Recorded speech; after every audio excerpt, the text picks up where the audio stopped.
It's less than 24 hours now until this high-stakes summit, what President Trump is now predicting about the potential outcome and what Vladimir Putin said about it today. Also tonight, the new track, this tropical storm now set to become a major hurricane, the potential paths very close to the East Coast. First, less than 24 hours before this face-to-face meeting, President Trump, Vladimir Putin in Alaska. What will come of this summit, and what could this mean for the future of Ukraine? Also tonight, Tropical Storm Erin gaining strength at this hour, set to become the first major hurricane in the Atlantic this season. The potential paths tonight bringing it dangerously close to the East Coast, and the key factor that could determine if this hits or if it's held off the U.S. Tonight, the scene unfolding outside an event with California Governor Gavin Newsom. Heavily armed Border Patrol agents conducting an operation right near the event. Newsom there to talk redistricting, the Border Patrol raid outside. Tonight, the governor saying we will not be intimidated. Tonight, the fiery plane crash into a neighborhood in Florida. And now the images, residents using a fire extinguisher and garden hoses to try to save the family. Tonight, the teacher accused of killing a mother and father on a hiking trail with their young daughters. Tonight, in court, pleading not guilty. And what we've now learned, what those daughters were able to do after surviving this. Tonight, the newly released images showing the arrest of a pilot accused of intoxication, what they ask him as they remove him from the cockpit moments before that plane was going to take off for Chicago. Protesters in the streets after President Trump's federal takeover of the police in Washington, D.C. Alarming images tonight, the van erupting in flames outside a terminal at one of America's busiest airports. Tense moments, an alleged drunk driver crashing into this construction site on an interstate. That construction involving radioactive material. Tonight, the rare sighting off the East Coast of the great white shark seen near several popular beaches. And tonight, scientists warning of an invasive tick, relatively new to the region, spreading a debilitating infection across parts of the U.S., from the northeast to the south. From ABC News World Headquarters in New York, this is World News Tonight with David Muir. Good evening. It's great to have you with us here on a very busy Thursday night. We're watching this growing storm set to become a major hurricane now, and the new forecast tonight, the potential paths coming very close to the East Coast. We'll take you through the possible scenarios in a moment. But we begin tonight with this high-stakes summit between President Trump and Vladimir Putin, face-to-face in Anchorage, Alaska, this time tomorrow night. Both the president and Putin looking to define expectations tonight, what each of them said today. And the bigger question, of course, what could this mean for Ukraine? In Moscow, Vladimir Putin calling President Trump's efforts to try to reach an agreement on Ukraine, quote, sincere. But Putin also made it clear he has other goals. President Trump tonight saying he believes Putin would like to see a deal, but also says he gives this a 25% chance of failing. ABC's chief White House correspondent Barry Bruce leading us off from Alaska tonight. Tonight, on the eve of their high-stakes summit in Alaska, Russian President Vladimir Putin trying to lay the groundwork, heaping praise on President Trump. Американская администрация сегодняшняя.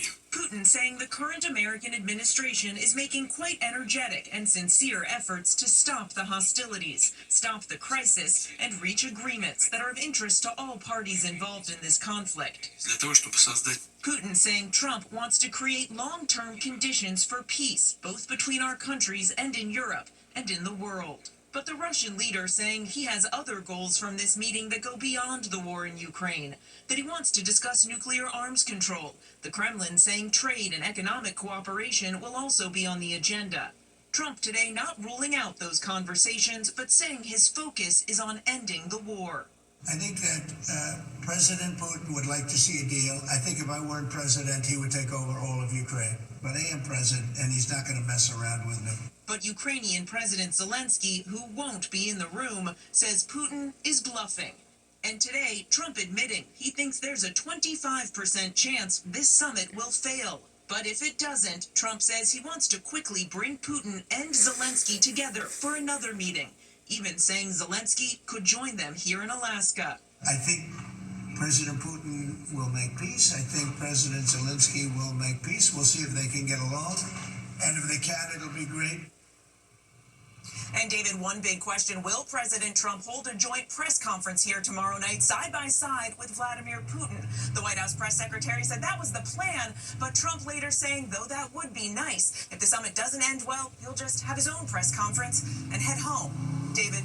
Mary Bruce, part of our team's on the ground from Alaska all the way to Ukraine, and Mary will be on the air with me this time tomorrow. The moment we see those leaders, we'll be on the air live. Mary, thank you.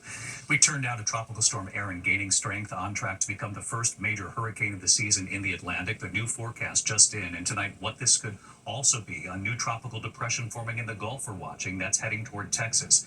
But first, Tropical Storm Erin. You see it right here, churning in the Atlantic, slowly gaining strength at this hour, but ready to head into warmer waters, expected to become a major Category 3 hurricane. The forecast models tonight showing its potential path, some dangerously close to the U.S. The key factor, a cold front now hovering over the East Coast that could determine if this is held off the coast. Meteorologist Brittany Bell from our New York station WABC watching this closely for us again tonight. Hi, Brittany. David, Erin will kick up dangerous rip currents along the East Coast starting midweek. So let's get right to the latest. It's still a tropical storm, max sustained winds near 60 miles per hour. Forecast to turn into a Category 1 hurricane later on Friday. There's already a tropical storm watch for the Lesser Antilles that will take aim near Puerto Rico as a major Category 3 hurricane on Sunday, then turning north. The reason why for that turn, it tracks in between high pressure and a cold front. The question, how close will that get to the eastern seaboard? Bottom line, just brace for dangerous rip currents starting Tuesday, lasting into Sunday. I want to also talk about what's going on in the southern Gulf. We're watching an area of low pressure that could soon turn into a tropical depression, bringing heavy rain to South Texas on Friday. David? Brittany Bell and the team at WABC, thanks to you as always. We turn now to the scene unfolding in Los Angeles today, a federal raid outside an event with Governor Gavin Newsom. The governor there to talk redistricting, his plan to respond to what Republicans are planning to do in Texas, while outside, heavily armed Border Patrol agents conducting an operation. The governor tonight questioning the timing and location, saying, "We will not be intimidated." ABC's Matt Gutman now from Los Angeles. Tonight, that striking scene outside a California event featuring the state's top Democratic figures, including Governor Gavin Newsom. A group of heavily armed Border Patrol agents conducting an operation near the venue in Los Angeles' Little Tokyo, saying they apprehended at least one person. The reason for our presence here in Los Angeles is to make, first off, Los Angeles a safer community. Newsom's team saying the action was meant as intimidation because inside the hall, the governor and state lawmakers were announcing a partisan redistricting plan to combat a similar Republican-led effort in Texas, backed by President Trump. Donald Trump, you have poked the bear, and we will punch back. We have got to meet fire with fire. Agents seen patrolling the area on foot and in vehicles before eventually entering the nearby federal building. Right outside, at this exact moment, are dozens and dozens of ICE agents. You think it's coincidental? There was no reason in the world for them to come here. Nothing to do with safety. In fact, this is the exact opposite of keeping our city safe. We do not need them here, and they had no business to come here and provoke this. And David, a short time ago, we learned of a death in a separate immigration raid, also here in Los Angeles. A man apparently fleeing ICE agents was hit by a car and killed. Meantime, Governor Newsom's office telling me that outside that event right here, the man who was arrested was merely selling strawberries, and the Department of Homeland Security also weighing in, saying this operation was merely about enforcing the law, David. Matt Gutman in Los Angeles tonight. Matt, thank you. We turn now to those new images of a fiery plane crash right into a neighborhood in Florida. The newly released images tonight showing what residents did in the area to try to save that family. ABC's Victor Kendo now from Florida. It's a mess. Tonight, dramatic body camera video showing the harrowing rescue after a small plane went down in a Florida residential community. Get away from here. Surveillance video capturing the plane last month as it slammed into a tree in Pembroke Pines, north of Miami, then landed on its side. The earth was shaking, you know, when I heard it. It was that loud. Neighborhood heroes jumping in. I put on my shoes and I just ran. There was already a few of the neighbors outside already. So we had one neighbor with an axe, one had a fire extinguisher. I grabbed the water hose because the plane was on fire. On board, a family of four returning from vacation in Turks and Caicos, crashing less than a mile from North Perry Airport. 3 making it out, 1 still trapped inside. First responders rushing to the scene. Neighbors gently working to free her. Have a seat. Have a seat, Mama. Have a seat. You're okay. All 4 family members treated and taken to the hospital. And just last week, those good Samaritans who jumped into action honored by the city for their courage. David, miraculously, there were no serious injuries. The cause of the crash remains under investigation. Victor Kendo with us. Victor, thank you. We turn next tonight to the mother and father who were killed in a hiking trail. Their 2 young daughters nearby. Tonight, the teacher accused of killing the couple in court, pleading not guilty. And what we've learned, what those daughters were able to do after surviving this. Here's Faith Abube.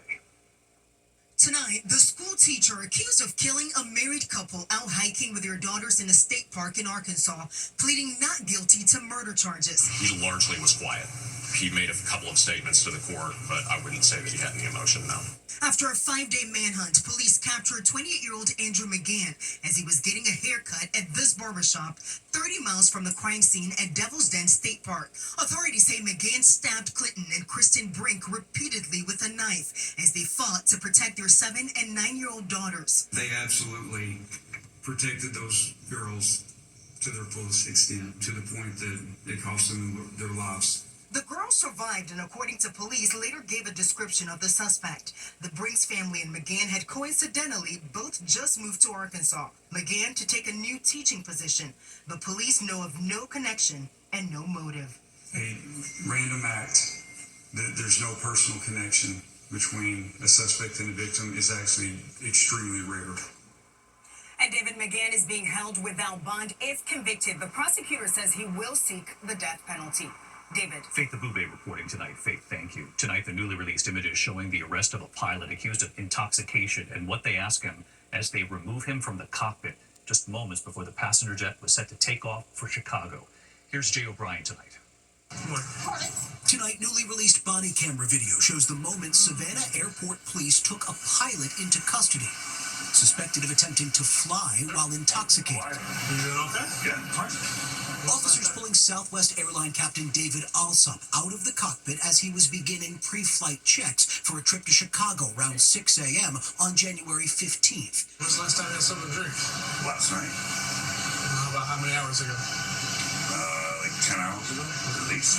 Alsop telling officers he had 3 beers the night before, blaming the smell of alcohol officers detected on his nicotine gum. Well, I can smell an odor consistent with an alcoholic beverage. Police say Alsop failed multiple field sobriety tests. Use your phone, it's your eyes. Your eyes will. 1, 2. And declined to submit to a blood test. Would you agree to a blood draw to test your blood alcohol content? Officers then escorting him out of the airport, where he was handcuffed and put in the back of a police car. David, Southwest Airlines says it's fired Alsop. The FAA revoked his pilot's license. Any criminal charges are still pending. David. Jay O'Brien from Washington tonight. Jay, thanks. Now to protesters in Washington, D.C. after President Trump's federal takeover of the police there. ABC's Mola Lenghi in the Capitol tonight. Overnight, protesters confronting federal law enforcement officers on the streets of Washington, D.C. Blasting President Trump's takeover of the district's police force, some carrying signs reading, "Fascists go home," or warning, "ICE ahead," as authorities set up one of the first checkpoints in a busy downtown area. The White House saying at least 45 people arrested, the majority undocumented immigrants. And tonight, under tremendous pressure, D.C.'s police chief announcing plans to increase cooperation with federal immigration officials. The Pentagon today saying all 800 National Guard troops have been mobilized in the district, working in shifts around the clock, assisting with patrols and other duties. While several hundred National Guard troops are ultimately expected, so far today their presence has been sparse, set up at just a few locations throughout D.C., like Union Station here. And tonight, we're learning that the man accused of throwing a sandwich at a Customs and Border Protection officer Sunday evening has now lost his job at the Justice Department, according to Attorney General Pam Bondi. Bondi said today Sean Charles Dunn has been fired. He's facing a felony charge of assaulting an officer. We reached out to his attorney, but have not heard back. Well, President Trump indicating he wants to see this so-called crime crackdown extend beyond the 30 days initially allotted to him. And today, the Pentagon doubling down, saying that these troops here, of course, pulled from their civilian lives, will remain here, quote, until law and order has been restored, David. Mola Lenghi in Washington. Mola, thank you. Tonight, Air Canada has begun canceling flights ahead of a strike by flight attendants set to begin at 12:01 Saturday morning. 500 flights expected to be canceled tomorrow already, with a full shutdown on Saturday. affecting 130,000 customers every day. Nearly all of the 10,000 flight attendants voting to strike. Wages are the chief sticking point. To the U.S. economy tonight, a new report showing wholesale prices with the biggest monthly increase in 3 years, the biggest hike involving produce. The Producer Price Index, as it's called, rising 0.9% in July. Prices are now 3.3% higher than a year ago. One of the biggest jumps, the price of fresh and dry vegetables going up 38.9%. Economists say businesses facing higher costs, potentially due to tariffs, likely passing costs on to consumers. When we come back here tonight, the dangerous crash on the interstate involving radioactive material. An alleged drunk driver crashing into a construction site involving that dangerous material. We'll have more in a moment. Also, a van erupting in flames outside the terminal at one of America's busiest airports. And look at this, the rare sighting of parts of the East Coast, the great white shark seen near several popular beaches. Much more news ahead here in a moment. Showing an explosive van fire outside a terminal at Hartsfield-Jackson Airport in Atlanta. The van bursting into flames in the upper level passenger area. Traffic was diverted to the lower level until firefighters put out the fire. No one was hurt. A hazmat team in Washington State responding to a highway crash involving radioactive material. Authorities say a driver slammed into a construction zone, hitting several vehicles and a piece of equipment with a radioactive core. Part of State Route 16 was closed for hours as a precaution. Authorities say there's no danger to the public tonight. That driver arrested for alleged DUI. When we come back tonight, the great white seen right off the East Coast, several popular beaches, and a very unusual place to see a shark like this. And the new warning tonight about a new invasive tick spreading a debilitating infection. In a moment. To the index of other news tonight, authorities are warning of a large great white shark off the beaches of Scarborough, Maine, near Portland. The shark, up to 12 feet long, it was spotted near several popular beaches. Swimmers are urged to be on alert. Great whites are not as common off the coast of Maine. Tonight, scientists are warning of an invasive tick spreading a debilitating infection across parts of the U.S. The Asian longhorn tick, they're calling it, carrying a potentially dangerous bacteria called Ehrlichia chafensis. Symptoms include fever, chills, muscle aches, fatigue, and headaches. Climate change and shorter winters helping the tick spread across the U.S. First detected in New Jersey in 2017, now found in at least 21 states from the Northeast all the way to the South. Tonight, the largest study of its kind showing dogs can actually mirror their owner's health. Researchers in the U.S. monitoring more than 26,000 dogs. The study revealing dogs and owners can develop many of the same chronic conditions, including hypertension, diabetes, and arthritis, because they likely share the same environment as their owners. When we come back here tonight, the video now seen by millions. The baby hippo right here in the U.S. who didn't want to get out of the pool at the end of the day for dinner until his mom gave him a look. You'll see it. I'm not kidding in a moment. Finally tonight here, the son refusing to get out of the pool for dinner until that look from mom. Tonight in Goddard, Kansas, outside Wichita, at the Tanganilla Wildlife Park, a moment caught on camera that's now been viewed worldwide an incredible 45 million times. Meet Mars, the endangered pygmy hippo, who was born here at the zoo just 6 weeks ago. Just 3,000 of them remain in the wild. His care team weighing him and with him around the clock. His mom, Posey, caring for him too. Mars climbing on the rocks, swimming, getting bigger every day. And in recent days, when it was time for Mars to stop playing and come have dinner, a moment that has now gone viral. So many parents can relate. His care team trying to coax him out of the water to come in for dinner. Little Mars does not want to budge, laying down, seeming to hold on for one more swim. Running away and out of his care team's grasp. No luck. That worker, Ellie, sits down out of ideas. And then it's mom to the rescue. Posey turning back, giving her son a look. What many are now calling the mom stare. And just watch. Mars takes notice. He immediately stops playing. That son gets out of the water and follows his mother in for dinner. The zoo documenting the remarkable and very relatable moment. And right here tonight, David, welcome to the Tanganyika Wildlife Experience.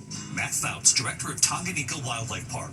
It's incredible how just universal, all different species seem to have that mom stare down. It's hilarious to see Posey do that with Mars every day when he does not want to go inside. He loves outside, and so it's a pretty hilarious thing to see.